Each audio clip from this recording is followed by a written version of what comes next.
একুশের রক্তিম সূর্যটা আজও যেন কেঁদে ওঠে যখন শহীদ মিনারের বেদিতে অজস্র পা থেমে যায় শ্রদ্ধায়।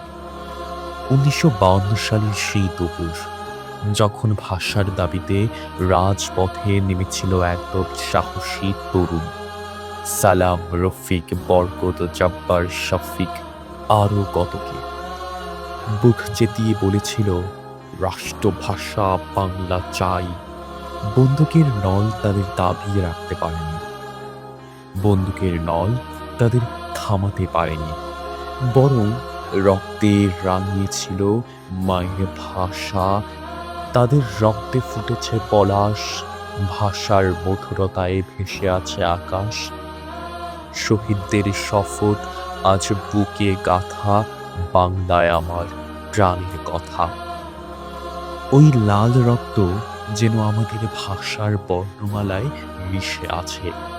মাতৃভাষার জন্য এমন আত্মত্যাগের ইতিহাস পৃথিবীতে অনন্য।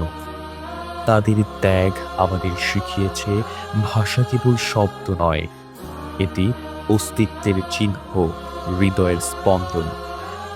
শহীদদের রক্তে আমরা পেয়েছি বাংলা, সেই মধুর ভাষা যা আজও আমাদের গর্বের প্রতীক।